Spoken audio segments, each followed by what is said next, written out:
नमस्कार, मैं महेश वर्मा और मैं इस समय मौजूद हूँ बनारस हिंदू विश्वविद्यालय में और बिल्कुल मेरे पीछे काशी विश्वनाथ मंदिर है और मेरे मित्र भी दिखा रहे थे कि राष्ट्रीय सेवा योजना काशी हिंदू विश्वविद्यालय अमृत महोत्सव आज़ादी का ये 75वां साल चल रहा है और देश के प्रधानमंत्री ने कहा था कि 2022 में हम वो करेंगे जो हमने सपने देखे थे।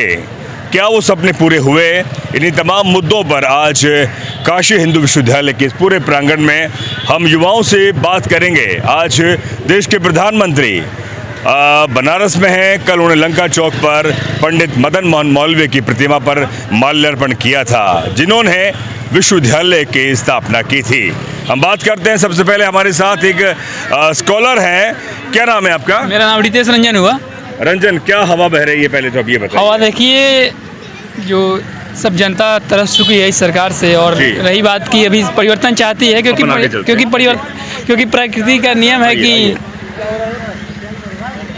परिवर्तन हर जगह चारों तरफ परिवर्तन की लहर बही हुई है, क्योंकि सरकार के जिस तरह से एग्जाम अभी कैंसिल हो रहे हैं, तरह तरह की पेपर आउट हो रही है, जिससे मतलब छात्रों के बीच एक आक्रोश पैदा हुआ है, जिसके कारण मतलब कि जो छात्र चाह रहे हैं कि अब सरकार परिवर्तन आए। और रही बात की जो गरीब छात्र हैं, कोसों दूर से बनारस हिंदू यूनिवर्सिटी में पढ़ने आए हैं, जो छितुपुर में तैयारी कर रहे हैं और इलाहाबाद में पेपर देने जा रहे हैं और पेपर रास्ते में जाने के बाद पता चल रहा है कि पेपर आउट हो जा रहा है, तो इससे उनके प्रति मतलब कि एक घृणा पैदा हो गया है सरकार के प्रति। और जो एक सरकार ने जिस तरह से छात्रों पर प्रहार किया इलाहाबाद में, इसका भी नतीजा हो सकता है कि चुनाव पर पढ़ना चाहिए, बेशक बढ़ेगा ही, क्योंकि बंदूक से नोक से जिस तरह से याद किया गया दरवाज़ा खटखटाने का, एक लोकतंत्र देश में शोभा नहीं देता है। क्योंकि लोकतंत्र देश में आपको उतना ही अधिकार है बोलने का जितना कि मुझे अधिकार है बोलने का, ठीक है ना? क्योंकि मेरा हक है, मैं अपने हक की लड़ाई लड़ सकता हूं और हक की लड़ाई में आप हम पे बंदूक नहीं उठा सकते हैं। क्योंकि ये 1987 का वो दौर था जब जवाहरलाल नेहरू विश्वविद्यालय के छात्रों ने इंदिरा गांधी के पथ को रोक दिया था।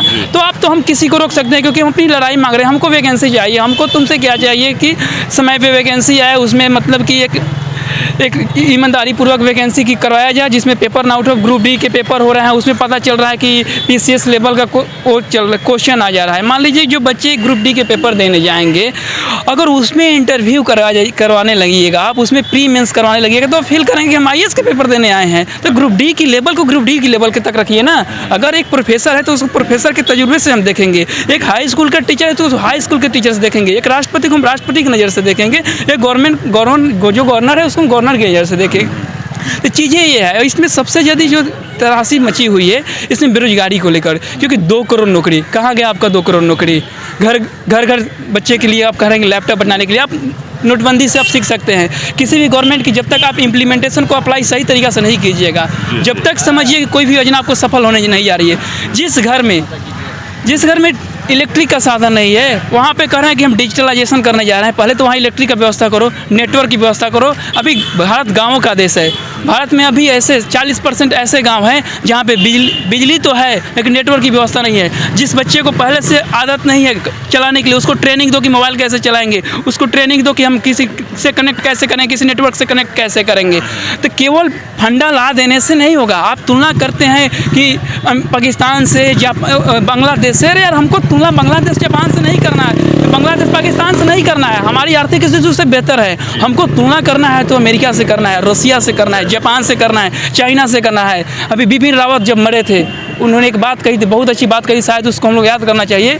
उन्हें बोला था सरकार से कि आपको तुलना अपने देश की पाकिस्तान और अफगानिस्तान और बांग्लादेश से नहीं करनी है, आपको सहनशीलता पैदा करनी है। आपको अगर जागरूकता दिखानी है अपनी तो दिखाइए जापान से, चाइना से, अमेरिका से। उस तरह इकोनॉमिकल पॉलिसी को, एजुकेशन को, ये भी एजुकेशन की जो स्थिति है, अभी जो PhD एक बहुत बड़ी लेवल होती है।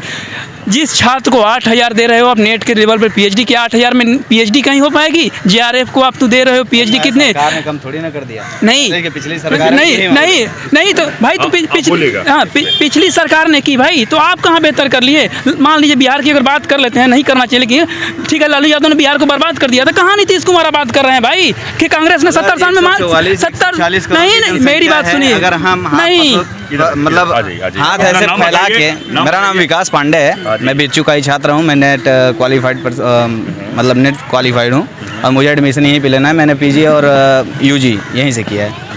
मेरा ये कहना है, इनका जो कहना था कि बिपिन रावत जी ने ये कहा, बिपिन रावत जी ने वो कहा, बिपिन रावत जी ने ये कभी नहीं कहा था कि भारत सरकार ख़राब काम करी है, गलत काम करी है। जो आपने बताया कि 40% गांव ऐसे रह गए जहां बिजली नहीं पहुंची या डिजिटलाइजेशन नहीं हो पा रहा है, ठीक है। सबसे पहले किसी भी चीज़ का जनक जो होता है वो विचार होती है हम लोग की, ठीक है।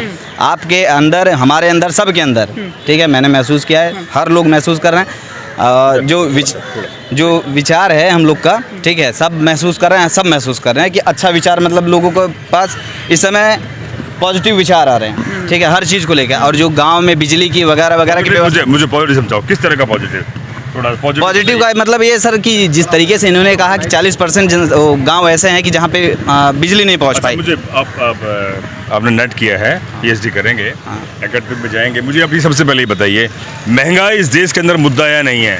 महंगाई इस देश के अंदर नहीं, पूरे विश्व के अंदर है। नहीं, मुझे विश्व की, मेरी बात सुनिए, जब देश का प्रधानमंत्री बनता है, ठीक है सर, अगर ग्लोबलाइजेशन होता है, हम, ठीक है, म्यूचुअली कनेक्ट हैं ग्लोबल से, ठीक है, तो अगर यूक्रेन में जैसे इस समय वार चल रहा है, सुन लीजिए सर, पहले जो मैं कहना चाह रहा हूँ, ठीक है, यूक्रेन में जो चल रहा है, जो स्थिति है, वार की स्थिति है, उसमें जो 100 रुपया प्रति बैरल हमारा ये था, $100 प्रति बैरल था, ये क्रूड ऑयल था, 120 हो गया है। भारत सरकार अपनी जेब से देने वाली नहीं है। अभी हुआ है ना वो? अभी हुआ है, ठीक है। इससे भी पहले तो 100 रुपया ही था ना गैस बैरल। मैं देखिए सर, मैं पढ़े लिखे लोग हैं, मैं बात करना चाहता हूँ, पढ़ी लिखी बात है, सीधी मैं बात करना चाहता हूँ कि किसी को मूर्ख कुछ दिन के लिए बना सकते हैं, किसी को मूर्ख हमेशा के लिए बना सकते हैं, लेकिन सब कोई को मूर्ख आप सब समय के लिए नहीं बना सकते हैं। तो धर्म की राजनीति जो हो रही है, ये धर्म की राजनीति ज्यादा तक नहीं चलने वाली, ठीक है ना, पूरी तरह से धर्म की राजनीति यहाँ पे हो रही है, ठीक है ना। यही पक्ष में पढ़ रहे हैं, तो इसका मतलब ये नहीं है कि दुनिया या फिर देश की 60% से ज़्यादा जो पब्लिक है वो मूर्ख है।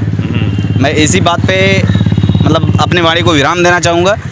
60% जो जनता है वो मूर्ख नहीं हो सकती, ठीक है, लेकिन इर्द गिर्द मूर्ख हो सकती है। आप बताया जा सकता है। बताइए एजुकेशन की क्या हालिया हो गया है इस 7 साल में, बता सकते हैं आप? पहले मैं आईएएस था, हाँ। ये साल मतलब जब से मोदी सरकार से हुई, मेरा डिमोशन होता गया, मैं पढ़ाई करने लगा। अब इतने सही समझ जाइए, ठीक है। हाँ, मैं टॉन्ट कर रहा था। हाँ, टॉन्ट करने की जरूरत नहीं है। चलिए, मुद्दों की बात यह है कि हम बीएचयू में हैं इस समय और अपने अपने विचार है विश्वविद्यालय के छात्रों के बारे में।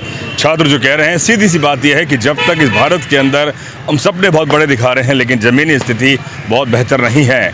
हम हिंदू राष्ट्र बना रहे हैं, लेकिन हिंदुओं के पेट में रोटी नहीं है, तो किस बात का राष्ट्र बनेगा? मेरे सामने विश्वनाथ मंदिर है, मंदिर बना रहे हैं, लेकिन मंदिर से हम देश का विकास नहीं कर सकते। मैं बोलना चाहता हूँ मोटी बात, क्योंकि देखिए कि किसी भी मंदिर मस्जिद, देखिए ये मंदिर मस्जिद के नाम पे लड़ाई एक बार जीत सकते हैं, 2 बार जीत सकते हैं, लेकिन जनता समझ चुकी है। 7 साल क्या पहले हिंदू और मुस्लिम इस देश में नहीं थे क्या?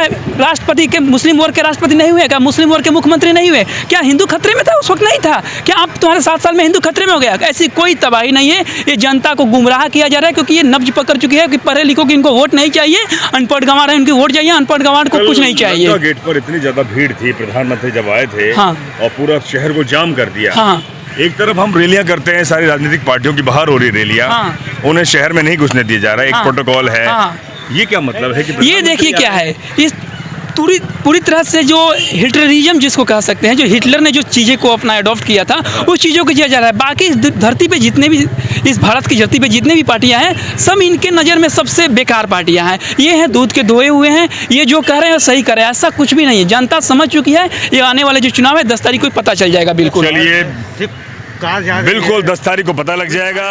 हम और लोगों से बात करेंगे।